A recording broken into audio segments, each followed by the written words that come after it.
ఇంతవరకు పరామర్శించిన నాయకుల్లో ఒక్కళ్ళ మీదైనా మంచి ఒపీనియన్ ఉందా? మంచి ఒపీనియన్ చెప్పండి.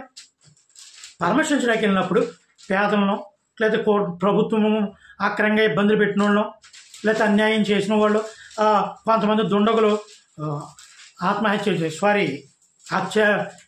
అఘాయిత్యాలు చేసిన మహిళలను పరామర్శించడానికి వెళ్ళాలి తప్ప రౌడీ గ్యాంగ్ల ద్వారా కొట్టుకుని చచ్చిపోయిన వాళ్ళని, గంజాయి ద్వారా ప్రభుత్వాల మీద లేకపోతే గంజాయి ద్వారా ప్రజలకు ఇబ్బందులు కలిగించే వాళ్ళని పరామర్శించడానికి, బెట్టింగ్ యాప్లు బెట్టింగ్లు వేసి లేకపోతే దాని ద్వారా అప్పు తీర్చుకోలేక చచ్చిపోయిన వాళ్ళని వీళ్ళని పరామర్శించడం. ఇదే మీరు నేర్చుకున్న రాజకీయం జగన్మోహన్ రెడ్డి గారు. అసలు మిమ్మల్ని నమ్ముకున్న మీరు రోల్ మోడల్గా చూసే యువతకు కానీ మిమ్మల్ని నమ్ముకున్న కార్యకర్తలకు కానీ మీరు ఎటువంటి సందేశం ఇవ్వాలనుకున్నారు? పోనీ పరామర్శించడం అంటే ఏంటి? బల ప్రదర్శన చేయడమా? కేకలు వేసుకోవడమా? బైకుల మీద కేకలు వేసి గోళ్ళు వేసి తిరగడమా? ఇదా పరామర్శించడం ఏంటని? అది బల ప్రదర్శన కాదా? బల ప్రదర్శన కూడా అనరదేమి, విధ్వంసకండ అంటారు. విధ్వంసకండ.